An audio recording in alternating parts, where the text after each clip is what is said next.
ولا شك أن محمدًا شمس الهدى إليه رغبنا مؤمنين فنشكره.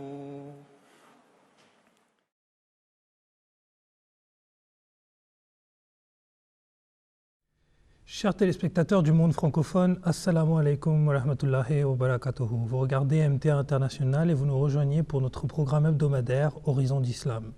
Je vous rappelle que vous pouvez nous poser toutes vos questions à l'adresse mail horizon avec un s @mta.tv et vous pouvez également aller consulter le site internet qui est à votre disposition qui est www.islam-ahmadiyya.org. Lors de nos précédentes émissions, on a lancé une série d'émissions sur les accomplissements du Messie promis alayhi salatu wassalam. Et étant précisé que lors des deux précédentes émissions, on a également commencé une nouvelle structure, c'est-à-dire que pendant une première partie de l'émission, nous traitons d'un thème et pendant la seconde partie, nous traitons de plusieurs questions que nous avons reçues. Aujourd'hui, le format de l'émission suivra exactement le même cours que l'émission précédente, donc on aura dans un premier temps ce thème que l'on continuera de traiter puisqu'il n'est pas encore complété, qui sont les accomplissements du Messie promis alayhi salatu wassalam. Et dans un second temps, on traitera de l'ensemble des questions que l'on a reçues, soit par Internet, soit par le biais de notre adresse mail. Pour parler des accomplissements du Messie promis alayhi salatu wassalam, j'ai avec moi les deux grandes personnalités du bureau francophone. Donc en premier lieu, j'ai Ataoul Kayoum Djomoun Saeb, assalamu alaikum. Et en second lieu, j'ai Abdul Ghani Jahangir Saeb, assalamu alaikum. Wa alaikum salam wa barakatuh. Alors, justement, la dernière fois, on avait commencé par traiter un premier versant de ce que le Messie promis alayhi salatu wassalam était venu faire, c'est-à-dire rétablir la relation de l'homme avec Dieu. Et on n'avait pas encore abordé justement ce deuxième versant, puisqu'il a été suscité également pour rétablir un lien humain, c'est-à-dire de l'homme à l'homme. Donc, on va commencer peut-être par cette question spécifique qui est la relation de l'homme à l'homme. Comment en fait le Messie promis a réussi à la rétablir?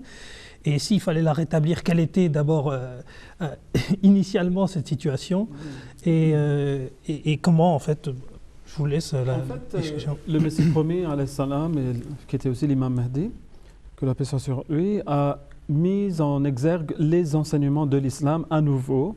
Les enseignements de l'islam comportent cette idée du fait qu'il y a une seule origine pour toute l'humanité, donc une origine unique, en disant qu'en fait nous descendons tous d'un être, un seul être, un être femelle, dont Dieu a fait son partenaire, mâle. Et tous les hommes, toutes les femmes descendent de ces êtres-là. Donc qu'ils soient des Chinois, qu'ils soient des Africains, des Européens, des Américains, des Australiens, nous sommes tous d'une même origine. Donc il a rappelé cela encore et encore, en disant qu'en fait il n'y a pas de supériorité. Et surtout du fait qu'il était venu à l'époque de l'Empire britannique, qui coexistait aussi bien sûr avec donc d'autres empires, on pourrait dire, européens, hein.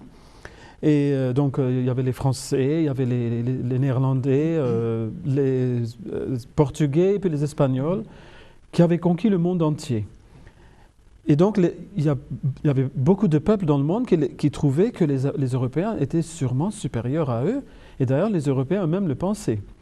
Donc on voit cet eurocentrisme dans leur histoire, dans leur littérature de l'époque, etc. Même au niveau de leur science. Et cela cela a perduré en fait longtemps avant que les gens commencent maintenant au temps moderne à changer un petit peu leur optique sur ces choses. Mais lui s'est adressé à cela en disant que personne n'en est supérieur à un autre. Et il a notamment rappelé le principe coranique qui est que Dieu est le Dieu de tout le monde. Il est Rabbul Alamin, il est le Seigneur de tous les peuples, le Seigneur de tous les univers même. Et que donc, tout comme il a envoyé les mêmes faveurs sur toutes les races, toutes les nations du monde, le même soleil, la même lune, la même eau, etc.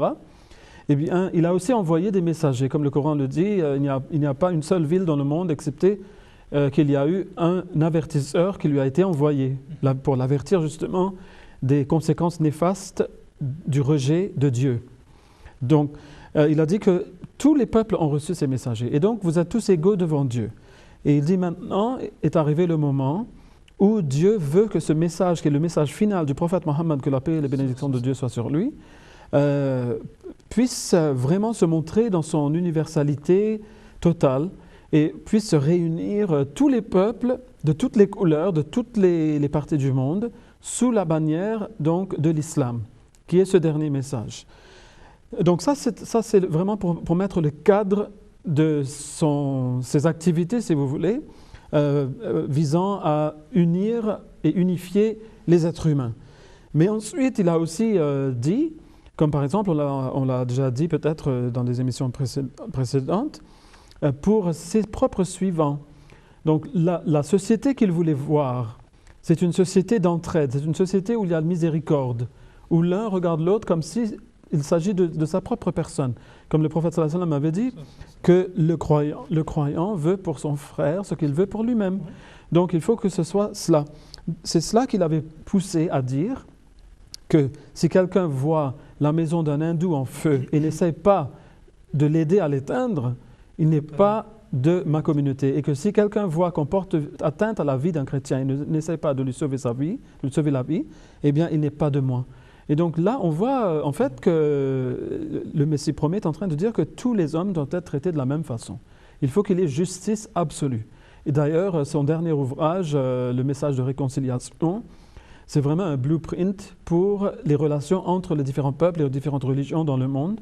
Et cela tient aujourd'hui, comme cela tenait en son temps, entre les hindous justement et les musulmans en Inde. Il y a beaucoup de conflits qui existent même à ce jour entre ces deux peuples, mais la solution qu'il y a présentée, lui, est une solution qu'on pourrait appliquer même aujourd'hui. Donc en fait, son rôle, c'était de ranimer ces enseignements qui étaient déjà au sein de l'islam, mais qui avaient été largement oubliés par les musulmans, parce qu'il ne faut pas oublier que les musulmans, même s'ils disent que tout le monde on est tous égaux et tout, mais ils ont quand même laissé des différences venir entre eux. Et on voit que dans le monde musulman même aujourd'hui, dans certains pays arabes surtout, et même en Inde, etc., on voit qu'il y a des citoyens donc, de deuxième classe, de troisième classe, etc. On ne considère pas tous les musulmans, il ne s'agit pas de voir que tous les musulmans sont égaux partout. Hein. Mais lui, il voulait même plus que cela. Il voulait que même les non-musulmans soient considérés comme des égaux et qu'on les traite de la même façon et que ce soit une méritocratie en toute chose. Et que ce soit donc les mérites des gens qui priment. Ça, c'est son message. Et puis, avant d'avoir une religion ou quoi que ce soit, avant, ça reste des hommes. Et en tant qu'être humain, il voulait ce respect. Et c'est assez intéressant ce que vous avez dit, Djangil Sab, parce que vous avez dit que ces valeurs étaient déjà présentes dans l'islam. Oui. Et c'est vrai que quand on regarde le sermon d'adieu du saint prophète Mohammed sallam, où justement il y a cette abolition des discriminations, et c'est un très très beau sermon. J'ai pas exactement les mots en tête, mais je sais qu'il y a cette discrimination entre les Arabes et les non-Arabes. Un arabe n'est pas supérieur à un non-Arabe, ni un non-Arabe à un Arabe. Et un homme blanc n'est pas supérieur à un noir, ni un noir à un blanc. Voilà. Vous êtes tous les uns des autres. Donc voilà. Et quand on prend ce sermon d'adieu, justement, qui était le dernier sermon, et quand on prend justement le message de la réconciliation, qui était le dernier livre du Messie promis, ça laisse faire un parallèle qui est tout à fait, qui est assez intéressant. Pour reprendre le sujet, c'est-à-dire le dernier livre qu'avait composé le Messie promis à la veille de sa mort, qu'il avait terminé, il avait présenté ce message de réconciliation pour lier les hindous et les chrétiens, plutôt les musulmans, les hindous et les autres nations aussi, parce qu'il y avait des tensions qui naissaient parmi toutes ces nations, différentes nations de l'Inde, les musulmans, les hindous et tout. Et le Messie premier Hadrat Mizarullah Mahmad, que la paix soit sur lui, il a préconisé plusieurs méthodes pour créer de l'entente. Il a dit que tout d'abord, que l'on soit hindou et chrétien, comme l'a dit Djangil Sab, on est tous les créatures du même Dieu. Il a aussi déclaré que l'on doit respecter les leaders religieux des uns et des autres. Il a dit que nous, en tant que musulmans, comme l'a dit Djangil Sab, nous croyons que Krishna était un prophète de Dieu, nous acceptons Bouddha comme un prophète de Dieu, Et nous désirons, pour qu'il y ait cette entente, que vous respectiez aussi le saint prophète Mohammed sallallahu alayhi wa sallam. Parce que le saint prophète Mohammed, lui, était la cible de toutes les invectives, de toutes les insultes de la part des non-musulmans, parce qu'il savait que c'était un moyen pour atteindre les musulmans, pour blesser leurs sentiments. Il leur a dit de respecter le saint prophète Mohammed, lui, de l'accepter comme prophète, comme leader religieux. Et il a dit que nous, en tant que musulmans, nous sommes prêts même à laisser certaines des choses qui nous sont licites. Par exemple, on sait que les hindous accordent une grande importance à la vache, selon la mythologie hindoue. Et le Messie promet l'Islam, il a même déclaré que voilà, nous, en tant que musulmans, nous sommes prêts à ne pas manger de la chair bovine par respect pour vous, tout simplement pour créer cette entente. Alors que c'est tout à fait licite. On n'est pas obligé de la manger. Il a dit qu'on n'est pas obligé de la manger. Donc c'est une conciliation. Donc quoi, il essaie de trouver des moyens pour concilier, pour créer cette entente entre ces différentes nations. Et ce sont des choses que l'on peut appliquer à toute époque. Ce sont des principes qu'on a toujours appliqués. Comme on a dit, ce sont des principes qui sont présentés par le Saint-Coran.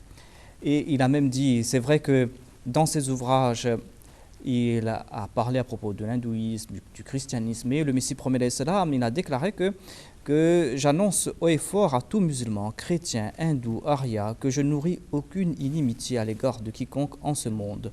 L'amour que j'éprouve pour l'humanité dépasse de loin l'amour que porte une mère pour ses enfants.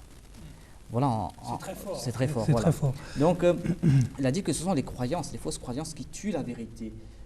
C'est toute chose qui prône l'immoralité. Je suis l'ennemi de tout cela, je suis l'ennemi de personne, qu'il soit un hindou, un chrétien ou tout autre. Et c'est ce qu'il nous a inculqué à nous, membres de la communauté ahmadiyya. C'est assez intéressant en fait ce qui vient d'être dit là, parce que on voit même encore aujourd'hui que si cet ouvrage qui a été écrit par le Messie premier alayhi salatu wassalam était pris en considération par les personnes qui fustigent justement le saint prophète Mohammed sallallahu alayhi wa sallam, je pense aux caricatures, etc. Si on pensait un instant au degré de respect en fait qu'il incarne à travers ce livre, eh ben, ça permet quand même à de nombreux conflits en fait de prendre fin dès l'origine en fait, afin que ça naisse même pas. Jazakumullah en tout cas pour vos réponses très constructives. Simplement sur la question de la fondation de l'Ahmadiyya. Le Messie premier alayhi salatu wassalam a fondé une communauté, et cette communauté, il a dit que c'est une communauté de croyants. Alors, est-ce que vous pouvez nous apporter des éléments justement par rapport au saint prophète Mohammed sallallahu alayhi wa sallam? Quels sont les parallèles que l'on peut faire ou pas? Et est-ce s'il y a d'autres éléments de réponse en fait qui peuvent être apportés à ce sujet? Oui, allez-y. Donc je disais que ce sont parmi les grands accomplissements du Messie premier alayhi salam que de fonder cette communauté de véritables croyants, des akhrines, qui est évoqué, qu'on a souvent évoqué lors de notre émission, des émissions que voilà, dans l'histoire de l'islam, dans la sourate al-Jumu'ah, on trouve mention des awalines ou des awalloun et des akhrines, c'est-à-dire ceux qui sont les premiers, ceux qui sont les derniers, ceux qui vont venir, et le saint prophète devait apparaître parmi ces derniers, comme l'a dit ces versets du Saint-Coran. La chose qu'a fait le Messie premier alayhi salam, c'est de fonder cette communauté de véritables croyants. Il voulait fonder une communauté composée de personnes vertueuses, des personnes qui allaient être l'exemple des préceptes de l'islam, afin que par leur entremise, ils puissent attirer les gens vers l'islam. Parce qu'ils voulaient servir d'exemple. Les paroles étaient toujours là, le Saint-Coran était toujours là pendant ces 1400 ans. Comme on dit, pourquoi, si le Coran est toujours là, la Sunna est toujours là, les hadiths sont toujours là, pourquoi l'avènement d'un Messie? C'est ça la question qu'on nous pose souvent. Mais c'est ce qu'il a voulu créer, c'est qu'il voulait montrer vraiment l'exemple des véritables croyants en fondant cette communauté. Et à ceux qui disent que la communauté ahmadiyya n'est pas dans le giron de l'islam, que nous pratiquons, que nous ne tournons pas vers la Qibla pour accomplir la prière, que nous n'accomplissons pas les 5 prières quotidiennes, on n'a qu'à lire les 10 conditions de la bay'a, du serment d'allégeance, pour entrer dans la Jamaat Ahmadiyya. On va trouver quels sont les préceptes qu'il nous a préconisés pour entrer dans cette communauté. Tout ce qu'il a dit n'est que le résumé des enseignements de l'islam. On n'a qu'à lire ces 10 conditions de la bay'a, on va voir que voilà, il a fondé cette communauté de croyants qu'il voulait. Il voulait qu'on lui jure fidélité afin que nous puissions pratiquer ces conditions. Mais en fait, il a créé aussi une communauté comme réceptacle. Il fallait bien qu'il y ait une place pour recevoir tout ce beau monde qui vient de partout, pour accepter le véritable message de l'islam comme il est prêché par l'imam al-Mahdi alayhi salam. Et donc souvent on nous critique en disant que bon, on était déjà 72, vous y avez rajouté une 73e, on en a déjà parlé autrefois, enfin dans des émissions précédentes. Et il a dit oui, mais Dieu a dit qu'il faut qu'il y ait une communauté qui va accueillir toutes ces personnes qui voudraient bien venir me prêter allégeance.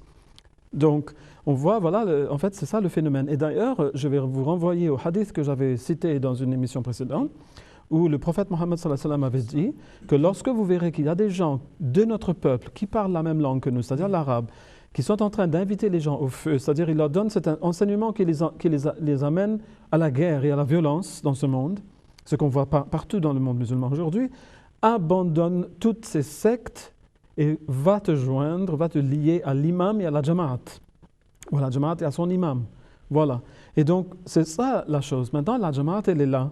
Et l'imam est venu, il a été choisi par Allah, c'est l'imam al-Mahdi, l'imam bien guidé. Eh bien, maintenant, on va voir à nouveau, on doit s'attendre au moins à voir ce phénomène du prophète Mohammed sallallahu alayhi wa sallam qui se répète.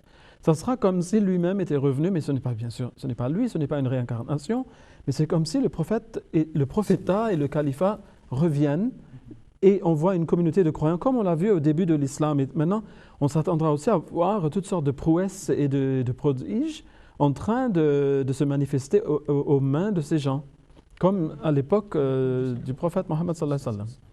Ok, Jazakallah pour ces réponses. Je pense que de toute façon, en ce qui concerne par exemple les 10 conditions de la Bay'a et toutes ces allégations qui sont faites contre l'Ahmadiyya, etc., on y reviendra dans le cadre d'émissions, Inch'Allah, qui vont suivre. Il y a plein de déclinaisons que l'on doit encore aborder. Mais en tout cas, Jazakallah, c'était une réponse suffisamment détaillée pour au moins avoir les grandes lignes. On approche vraiment, en fait, là, de la fin de cette émission qui concerne, de ces séries d'émissions, pardon, qui concernent les accomplissements du Messie premier, alayhi salatu wassalam. On a vu ces deux en fait, missions majoritaires, qui étaient de rétablir la relation qui était brisée de l'homme avec Dieu et rétablir cette relation de l'homme à l'homme. Bien entendu, si nos téléspectateurs ont des questions, ils peuvent nous écrire sur notre adresse mail horizon avec un s@mta.tv. Ils peuvent également nous écrire sur le site internet www.islam-ahmadiyya.org. Et d'ailleurs, cet ouvrage Message de la réconciliation dont on a parlé, que l'on a évoqué juste avant, est également disponible sur le site internet en version française. Donc je reviens sur la fin justement de ces accomplissements. Et maintenant qu'on a traité de la vie du Messie premier, alayhi salatu wassalam, on en a dressé une biographie, on a dressé ses missions, peut-être faudrait-il parler de son décès, à quel moment il intervient, et surtout de la suite. Parce que la grande question, même sous le saint prophète Mohammed avait été posée, c'est qui va prendre la suite également. Et s'il y a une suite, quelle autorité quelle forme va prendre cette suite. Et justement, on pourrait parler de cet ouvrage Al-Wasiyat, qui est le testament. Djahangir, peut-être pour nous dire quelques mots dessus. Oui, alors, il nous faut faire encore une fois un renvoi à un hadith qu'on avait cité précédemment. Et c'est un hadith qui a trait à la réapparition du califat. Donc, lorsque le prophète Mohammed sallallahu alayhi wa sallam a brossé toute l'histoire à venir, donc de l'islam même, lorsqu'il a dit qu'il y aurait le prophétat et que Dieu le laisserait autant qu'il le voudrait, puis il l'enlèverait. Ensuite viendrait le califat basé sur le style du prophétat, donc les 4 califes, on les a vus, les califes ar-Rashidin, donc les bien guidés. Et donc, ensuite, on a vu les monarchies héréditaires, on a vu les monarchies tyranniques, et ensuite, dit-il, ثُمَّ تَكُونُ الْخِلَافَةُ عَلَى مِنْهَاجِ النُّبُوَّةِ. Alors, il dit, après viendra à nouveau le califat basé sur le style du prophétat. Encore une fois, et là, il a dit que ça serait jusqu'à Yom al-Qiyamah, et dans certaines versions, ثُمَّ سَكَتْ, donc ensuite, il s'est tu. Donc, c'est-à-dire qu'il n'y aura que ça après. C'est la dernière phase de l'islam. Eh bien, on voit maintenant que le Messie premier, alayhi salam, il est un prophète, mais pas un prophète indépendant comme le prophète Mohammed sallallahu alayhi wa sallam, on en a déjà parlé. Mais il vient quand même pour cette deuxième phase de l'islam et il vient rétablir ce califat. Donc après lui, il parle d'une continuation. Et il appelle cela dans son livre Al-Wasiyya, qui, comme vous l'avez dit, signifie le testament. Il a parlé de différentes choses dedans, mais l'une des choses, c'est ce qui va venir après lui. Il a dit, en fait, ça serait la deuxième manifestation du pouvoir ou de la puissance de Dieu. Hein? Et il a dit que lorsque tout prophète meurt, ses ennemis, ils ont deux joies. Donc, l'une, que ce prophète qu'ils ont détesté donc, est maintenant fini, et l'autre, que maintenant sa communauté, ses actes vont arriver à leur fin, une fin naturelle. Il n'y a plus de leader, c'est fini, c'est la fin. Ils ont été étêtés, quoi. Mais Allah, alors, leur brise ses joies en faisant quelqu'un se tenir à sa place. Du sein de la communauté, il a dit comme il avait fait avec Abu Bakr al-Siddiq, Abu Bakr le véridique, qu'Allah soit content de lui, au décès, après le décès donc du saint prophète Mohammed sallallahu alayhi wa sallam. Donc il a dit, il en sera de même dans ma communauté. Il a dit que ne vous lamentez pas du fait que je vais m'en aller, je vais vous laisser, parce que vous allez voir maintenant la deuxième manifestation du pouvoir de Dieu, et cela est meilleur pour vous, mais il faut que je m'en aille avant. Vous ne le verrez qu'après moi. Donc il y a certaines personnes qui avaient pensé de façon erronée qu'en fait, certaines de ces œuvres d'avant son décès signifiaient cette continuation. C'était des personnes qui avaient des idées un peu administratives.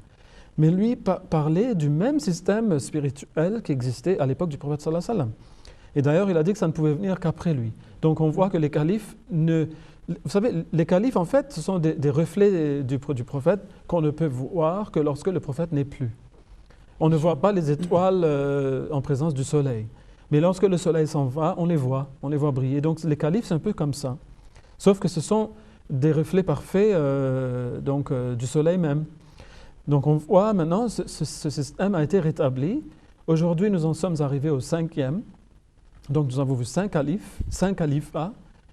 Et nous avons vu, comme j'avais dit tout à l'heure, en effet, des prodiges, des prouesses, des accomplissements extraordinaires faits par ces califes, comme on en a vu au début de l'islam.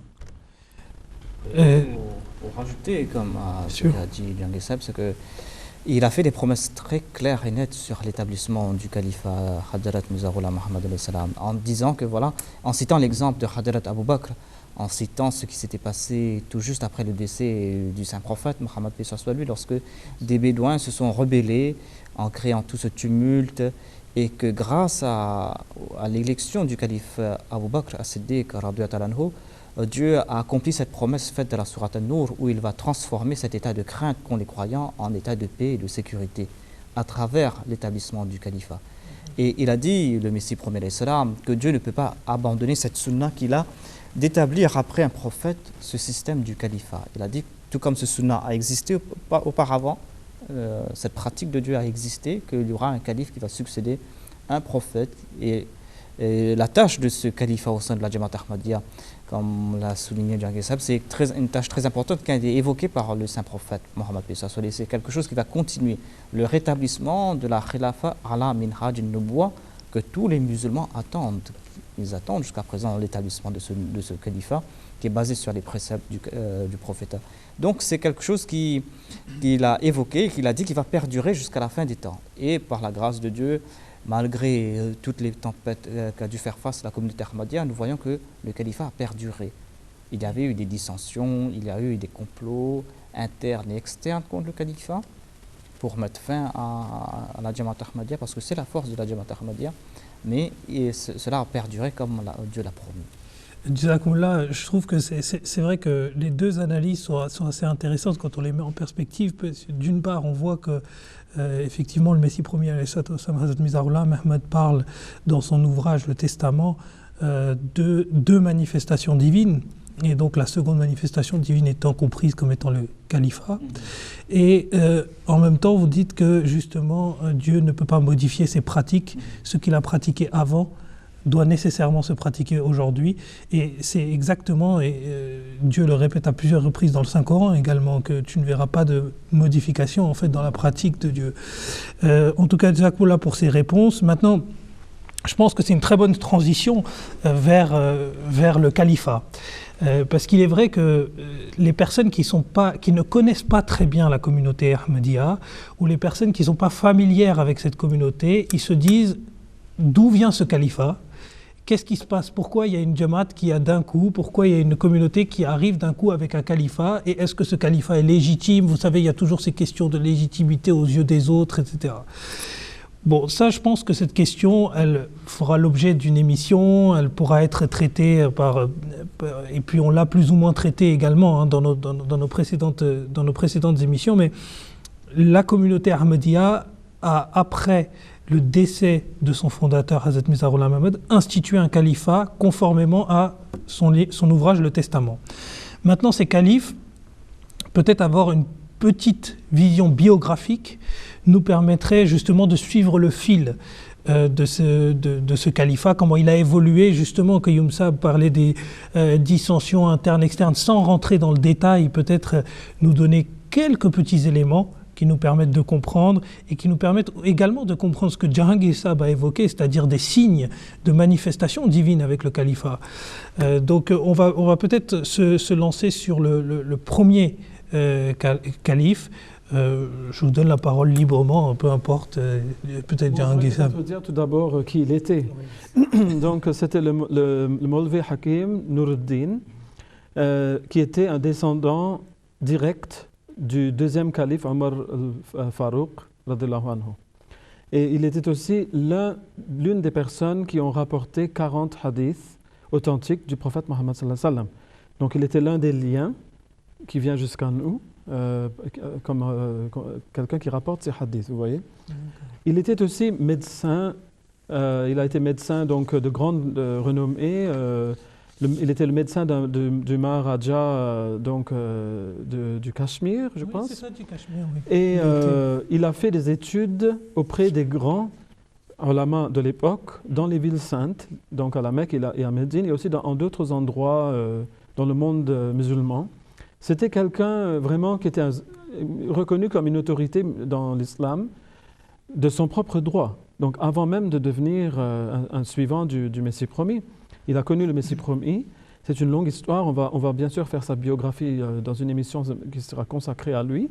Mais il suffit-il de dire que lorsqu'on lui a posé la question, comme c'était quelqu'un qui était déjà une personnalité très accomplie, quelqu'un lui a posé la question par la suite lorsqu'il était calife.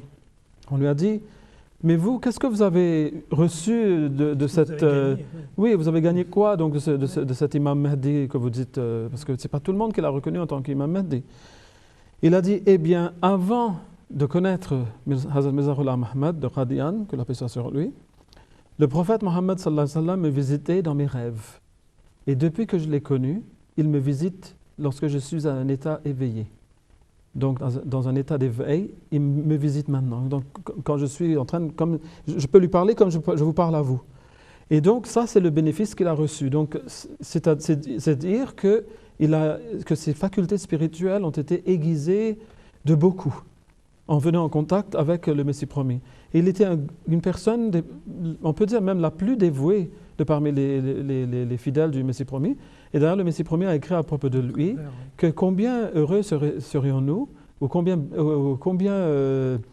beau serait-il, c'est toutes les personnes de cette jamaat pouvaient être des Nuruddin, donc des Nuruddin comme lui. Et donc, vraiment, le Messie promis, il l'aimait en tant qu'ami aussi. Et on voit que c'est lui le premier donc à être élu calife après le décès de son maître, l'imam Mahdi alayhi salam. Toute la communauté était tombée d'accord sur son élection. Et il n'y avait pas de dissension, il n'y avait pas de débat à ce sujet. Tout le monde était sûr et certain que c'est là l'homme qui avait imbibé le plus les enseignements de l'imam Mahdi alayhi salam. Et d'ailleurs, on pourra voir après qu'est-ce qu'il a accompli, etc. Et on verra qu'en effet, il a fait de gros accomplissements au nom de l'islam. Et la première des accomplissements, c'est le fait que c'est quelque chose d'historique parce que c'est grâce à lui que cette prophétie du saint prophète Mohammed sallallahu alayhi wa sallam s'est réalisée. Oui. Donc il est la première personne grâce auquel cette grande prophétie du rétablissement du califat s'est faite. Donc cela démontre un peu ses qualités qu'il avait, sa piété qu'il avait et l'obéissance qu'il avait envers le Messie premier l'Islam, c'est quelque chose d'extraordinaire. Quand le Messie premier l'Islam, c'était quelqu'un c'était un médecin illustre, un médecin de Maharaja. Il avait sa consultation, il avait ses entrées partout. Mais quand le Messie premier l'Islam lui a dit de quitter sa région, Behra, de venir à Qadian, il a tout laissé. Il a tout laissé à l'instant et il est venu. C'est vrai que ça s'est fait progressivement avec le Messie premier. D'abord, c'était non, vous pouvez retourner travailler. Après, il l'a appelé, il lui a dit bon, bah, vous pouvez vous installer. Et petit à petit, il lui a dit bon, bah, oubliez Béra. Je crois qu'il habitait Béra. C'est ça. Donc c'est ainsi que tout au long de sa vie, il y a plein d'exemples de ce genre où on trouve sa confiance en Dieu. Où une fois, je crois que le Messie premier l'Islam était à Delhi et il lui a envoyé un télégramme de venir tout de suite. Il était dans sa consultation, il a quitté sa consultation sans informer sa femme et personne. Il est parti directement au train sans avoir un sou dans la poche pour payer le billet de train pour partir jusqu'où était le Messie premier l'Islam. Ça a démontré sa confiance en Dieu. Et c'est là que, à la gare, il a trouvé quelqu'un qui était malade, il a traité, celui-ci lui a donné de l'argent pour ses honoraires, il a payé son billet de train pour partir voir le Messie premier l'Islam. Donc il y a tant d'incidents dans sa vie pour montrer ses qualités, sa confiance en Dieu et son abnégation. Et c'est pour cette raison que, sans l'ombre d'un doute, tout le monde savait que c'était lui la personne la plus choisie pour représenter, pour être le premier calife du Messie premier l'Islam. Et ils l'ont élu en tant que tel. Et pendant toute sa vie, il a défendu, pendant sa vie en tant que calife, il a défendu corps et âme ce statut de calife. Il y a eu des débuts de dissension où certaines personnes voulaient faire croire que voilà, le calife, son rôle au sein de la Jamaat Ahmadiyya, ce serait simplement de diriger la prière et de la prière des 5 prières quotidiennes, de diriger aussi les prières funéraires, de prononcer les nikas. C'était ça le rôle. Il voulait cantonner le rôle d'un calife à ça. Et l'administration, tout ce qui avait trait à la Jamaat, au fonctionnement de la Jamaat, c'était un collectif, un comité qui devait s'en occuper. Mais le calife, il a dit que vous m'avez élu calife et vous me devez obéissance. Et seul Dieu pourra enlever ce manteau qu'il a placé sur moi. Et il va l'enlever quand il va prendre ma vie. Donc il a défendu corps et âme dans ce moment critique. Donc d'une part, il y avait ces dissensions internes, d'autre part, il y avait les adversaires du Messie premier l'Islam qui attendaient que voilà, la Jamaat allait se désintégrer. Oui, c'est ça. Il allait se désintégrer complètement, mais il était là comme un pilier ferme, comme un roc qui a tenu la communauté sur le droit chemin et qui a pu, disons, transférer cette charge au prochain calife qui allait le succéder. Et c'est vrai que le premier calife a été également un défenseur de l'Ahmadiyya, du coup, mais un grand défenseur aussi du Messie premier alayhi salam, où il a écrit, je crois qu'il a écrit un ouvrage qui attestait de la grandeur de Brahim Ahmadiyya et qui attestait justement de la qualité, de la qualité spirituelle en tout cas de cet ouvrage. Pour ce qui est du thème d'aujourd'hui, où on a fini du coup les accomplissements et on est arrivé sur le califat, je pense qu'on va rester sur le premier calife. On reviendra, du coup ça nous fait une bonne transition vers le deuxième calife. On reviendra sur le deuxième calife qui était également le Muslim Maud, Hazrat Mirza Bashiruddin Mahmoud Ahmad, mais on expliquera avec détail les tenants et les aboutissants en fait de son califat qui a duré en plus 52 ans, donc c'était un califat très long qu'on ne peut pas aborder là maintenant puisqu'on va traiter les questions des téléspectateurs. Je vais peut-être simplement, pendant la dernière émission, face au nombre de questions qu'on a reçues, je n'avais pas pu lire quelques questions qui étaient restées, je vais les reprendre. Et la première est de M. Ben Shel Azedine du Maroc. Monsieur Azedine du Maroc nous dit que « Assalamu alaikum wa rahmatullahi wa barakatuhu ». J'ai déjà des notions sur l'Ahmadiyya, je voudrais poser une question. Il y a un hadith dans le Mishkat où il est dit à propos de Jésus promis, celui qui doit venir dans les derniers temps, qu'il restera 45 ans, ensuite il mourra. Alors je voudrais savoir quelle est l'interprétation que fait la Jamaat Ahmadiyya de ce hadith. Je m'adresse directement à Jahangir Sab sur... D'accord. Eh bien, en fait, il y a différents hadiths à ce sujet, il y a des récits contradictoires. Et quand on commence à regarder un peu les détails des choses qui vont arriver au Messie ou qu'il va faire, etc., souvent on voit que les chiffres varient. Donc il y a des hadiths où il est dit qu'il va demeurer 40 ans. Ici on voit 45 ans. Il y en a d'autres où il est dit qu'il régnerait 7 ans. Alors que faire de tout cela? Eh bien, nous ne pouvons que dire que le Messie, lorsqu'il viendra, il ne mourra pas de sitôt, parce qu'il a une tâche à accomplir. Il va être dans ce monde pendant quelque temps et il va lancer le processus comment dire, la propagation de l'islam, de la dissémination du message de l'islam. Une deuxième fois, ce sera le deuxième volet, on en a déjà parlé. Et pour cela, il lui faudra quand même quelques années. Mais il ne faut pas attacher une importance trop littérale à ces hadiths qui parlent de 45 ans, 40 ans, 7 ans, ou même il y a d'autres chiffres aussi. Vous savez, les gens aussi, ils ont mauvaise mémoire quand il s'agit de chiffres. Et donc, il y a des gens qui ont peut-être entendu quelque chose, mais après, ils l'ont rapporté différemment. Les hadiths, comme on le sait, ont été recueillis plus de 100 ans après la mort du prophète sallallahu alayhi wa sallam. Donc, c'est certain qu'il y aura quand même des contradictions. Mais cela dit, je voudrais quand même rappeler qu'il ne s'agit pas du même Messie, fils de Marie, qui était venu il y a 2000 ans de cela en Palestine. Car, comme on l'a déjà dit, le prophète Mohammed sallallahu alayhi wa sallam a dit que celui qui viendrait, il serait aussi appelé Messie, fils de Marie, mais de façon métaphorique. Et lui aurait un faciès tout à fait différent, il aurait un profil différent du premier. Le premier serait de teint rosé, il aurait les cheveux bouclés, et il serait assez long en fait de taille. Et l'autre qui viendrait aurait le teint basané, il serait de taille moyenne et il aurait les cheveux droits. Donc c'est très opposé, donc c'est une personne différente. Donc on verra qu'en fait, Hazrat Mirza Ghulam Ahmad Qadian répond parfaitement à cette deuxième description, celui qui devait venir lorsque serait là le Dajjal, l'Antéchrist. Donc, on a déjà parlé. On a déjà parlé de cela. Donc en fait, il faut qu'ils s'entendent à voir ce Messie être là pendant de longues années et ne pas penser que comme certains ulama de nos jours, des exégètes et des savants de l'islam de nos jours, qui vont vous dire qu'en fait, il va arriver à la fin des temps et donc il va être là pendant très très peu de temps et après, ça sera la fin de tout. Ce n'est pas comme ça que les choses seront. Oui, mais donc il faut savoir interpréter de façon philosophique. Puis c'est vrai que le fait qu'il vienne à la fin et qu'il reste quelques jours ou quelques mois, l'utilité même du Messie en fait perd tout son intérêt.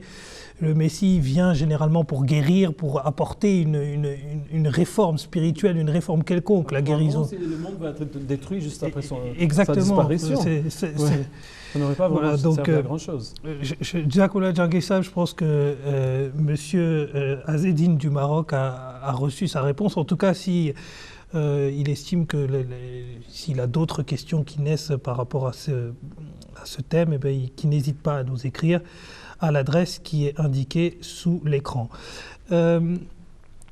Une seconde question que l'on n'avait pas traitée la dernière fois, bon là c'était une personne qui n'avait pas l'air réellement satisfaite de l'interprétation qui a été faite par notre communauté de la notion de Khatam al-Nabiyyin. Car selon lui, Allah dit dans le Saint-Coran que le saint prophète Mohammed est le dernier des prophètes.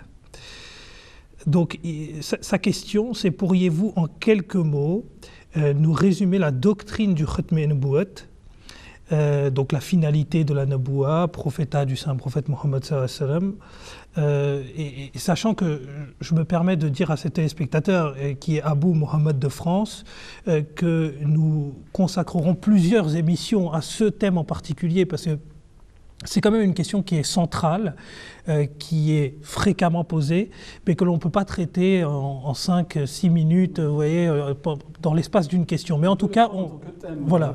Et Inch'Allah, on va prendre ce thème en tout cas dans l'avenir, mais au moins lui donner peut-être les grandes lignes au sujet de l'interprétation de ce terme de Khatam al-Nabiyyin. Le monsieur a déclaré que selon le Saint-Coran, le saint prophète Mohammed sallallahu alayhi wa sallam a été qualifié de dernier des prophètes. Quand on se tourne vers ce verset qu'on cite souvent, je ne crois pas qu'il a donné la référence, mais on peut déduire d'où d'où il a tiré sa référence, d'où il a tiré cette conclusion que le saint prophète Mohammed sallallahu alayhi wa sallam est le dernier des prophètes selon le Saint-Coran. C'est un verset du chapitre 33, c'est le verset 41, selon notre numérotation du Saint-Coran, avec la basmala en premier, sinon c'est le verset 40. Dans ce verset, il est dit A'udhu billahi minash shaitanir rajim, bismillahir rahmanir rahim, ma kana Muhammadan aba ahadim min rijalikum, walakin rasulallahi wa khataman nabiyyin, wa kana Allahu bi kulli shay'in alima. Et la traduction que je vais citer, c'est. Et on va constater que cette traduction que j'ai prise, ce n'est pas la traduction de la communauté Ahmadiyya, c'est la traduction des autres. Et on va voir que la plupart des autres traducteurs, hormis la communauté, et à part la communauté Ahmadiyya, ont traduit cela de la même façon. Ils disent que non, Mohammed n'est le père d'aucun d'entre vous, mais il est l'envoyé de Dieu et le sceau des prophètes. Le terme Khatam al-Nabiyyin, Khatam ici ne signifie pas dernier, mais signifie le sceau, un sceau qui vient attester. Ainsi, il n'a pas été dit ici que le saint prophète Mohammed sallallahu alayhi wa sallam est le dernier des prophètes, mais le Khatam, c'est-à-dire celui qui est venu certifier la véracité des prophètes qui lui ont précédé, et c'est grâce à lui que c'est par son entremise qu'il y aura des prophètes au sein de la Ummah, comme pour le Messie premier alayhi salam, il a souvent réitéré, il a dit que si j'ai reçu quelques valeurs, si j'ai pu atteindre ce stade, c'est par l'entremise du saint prophète Mohammed sallallahu alayhi wa sallam. Donc le terme Khatam ici ne signifie pas qu'il est dernier chronologiquement. Il n'y a aucune grandeur à être dernier chronologiquement. C'est l'autorité spirituelle qui compte. Et si l'on continue sur cette logique qu'il est le dernier, la majorité des musulmans pensent qu'il y aura Jésus-Christ qui descendra du ciel. Alors qui est le dernier? Il est aussi prophète. Ce sera lui le prophète, ce sera lui le dernier prophète et non pas le saint prophète Mohammed sallallahu alayhi wa sallam. Donc c'est un sujet très vaste, comme vous l'avez souvent souligné, mais on ne pourra pas terminer, ou Djangé Saheb pourra ajouter quelque chose. En fait, bon, je pourrais juste reprendre le dernier point que vous avez mentionné ici, et c'est que quelle qu'en soit l'interprétation qu'on veut en faire, il faudra que ce soit une interprétation qui soit conforme à ce qu'avait dit le prophète à d'autres endroits, comme par exemple le fait que le Messie qui vient, il a été cité dans le Sahih Muslim, et ça c'est dans le Kitab al-Fitan wa Ashrat al-Sa'a, que celui-ci serait Nabiullah. 4 fois ça a été mentionné comme quoi il est Nabiullah, il est prophète de Dieu. Donc si on va interpréter Khatam al-Nabiyyin comme voulant dire qu'il n'y a pas de prophète après le prophète Mohammed sallallahu alayhi wa sallam, eh bien on ne comprendra pas comment il puisse être prophète. Évidemment, certaines personnes vont dire, mais écoutez, il était prophète avant. Ils pensent que c'est le même Jésus qui vient, même comme on l'a dit, bien que le prophète ait dit qu'il y ait 2 profils complètement différents, ils oublient l'autre profil. Ils disent non, c'est le premier même qui va arriver, avec les cheveux bouclés, le teint rosé. Et donc, en fait, on voit qu'ils sont en train de mélanger les choses. Ils sont en train de ne pas comprendre du tout ce que le prophète Mohammed sallallahu alayhi wa sallam a voulu dire. En fait, quand on voit une personne qui meurt après une autre, on va dire que la dernière, c'est celle qui meurt en dernier. On ne va pas dire que par exemple, si une mère meurt avant son enfant, qui sera la dernière personne sur terre? Ce sera la mère. Ce ne sera pas l'enfant, parce que la mère était née avant. Il suffit de voir qui est venu en dernier. Et aussi, lorsqu'ils disent, mais comment est-ce qu'on peut dire qu'il y a un prophète qui vient après? Est-ce qu'on n'a pas déjà tout dans l'islam, etc.? Est-ce qu'on n'a pas déjà besoin de ça? Eh bien, la réponse à cela, c'est que s'il y a besoin d'un prophète, Allah en envoie. S'il n'y a pas de besoin, pourquoi envoyer un prophète? Eh bien, s'il va envoyer le Messie, fils de Marie, que ce soit celui que vous pensez qui est déjà mort et que le prophète sallallahu alayhi wa sallam avait vu avec les prophètes morts au ciel, que ce soit lui, ou bien l'autre qui a l'autre profil, le teint basané, les cheveux droits, etc., eh bien, s'il n'y a pas un besoin d'un prophète, il n'en enverra pas. Mais s'il est en train de dire qu'il va être envoyé et qu'il sera Nabiullah, il sera prophète d'Allah, c'est qu'il y a un besoin d'un prophète. Oui, voilà. Mais bien sûr, maintenant, la question est de savoir, est-ce que c'est un prophète comme le prophète Mohammed sallallahu alayhi wa sallam? Nous ne le pensons pas. Nous pensons que c'est un prophète subordonné au prophète Mohammed sallallahu alayhi wa sallam, complètement soumis à lui, et pas comme lui du tout. C'est quelqu'un de complètement différent, mais qui n'est qu'en fait qu'un reflet du prophète Mohammed sallallahu alayhi wa sallam. Si on enlève le prophète Mohammed sallallahu alayhi wa sallam, il n'y a plus de reflet. Mais puisque le prophète est là, lui, qui a complètement purifié son âme, reflète parfaitement le prophète Mohammed sallallahu alayhi wa sallam. Et ce n'est qu'une personne comme celle-là qui puisse être à même de ramener les valeurs de l'islam à la vie, de ranimer l'islam. Donc, en fait, c'est ça la compréhension, mais ça, c'est dans les grandes lignes. Hein. Donc, on va y revenir, Inch'Allah, à l'avenir, je pense. Pour une dernière analogie sur ce sujet très vaste, parlant de reflet, le Messie premier alayhi salam, Abdelat Mizarullah Muhammad alayhi salam, il a dit que le saint prophète Mohammed sallallahu alayhi wa sallam, il est le soleil et moi je suis la lune. La lumière, c'est la source de la lumière, c'est le saint prophète Mohammed sur lui. Il dit, lui, il n'est rien. La lune sans le soleil, ça ne sert à rien. On n'aura aucune lumière. Ne génère pas sa lumière. Moi, je ne fais que refléter la lumière du saint prophète Mohammed sallallahu alayhi wa sallam. Pour citer ces paroles du Messie premier alayhi salam, il déclare que il n'aura pas été possible pour moi d'obtenir cette bénédiction si je n'avais pas suivi les voies de mon maître et Seigneur, l'honneur de tous les prophètes, le meilleur de tous, le saint prophète Mohammed sallallahu alayhi wa sallam. En définitive, tout ce que j'ai acquis résulte du fait de l'avoir suivi. Voilà en bref. Je pense qu'il n'y a pas besoin de rajouter autre chose. Et puis, on retrouve encore une fois dans la plume du Messie premier alayhi salam cette volonté de toujours honorer et de mettre en avant la grandeur du saint prophète Mohammed sallallahu alayhi wa sallam. Et ça prouve de facto le fait de sa subordination justement à ce grand prophète de l'islam. Concernant, j'ai une dernière question, peut-être en 4 minutes chrono, concernant ces deux questions qui se rejoignent, donc on va les traiter ensemble. Et je vais lire, c'est monsieur Christ d'Algérie qui nous a contactés, et il y a aussi un monsieur Moumouni de Côte d'Ivoire, et il écrit que moi je suis un musulman écœuré par toutes ces fitnas, donc ces divisions, qui ne font que l'affaire des ennemis. Un seul Dieu, un seul prophète, un seul Coran, plusieurs courants. Pourquoi ?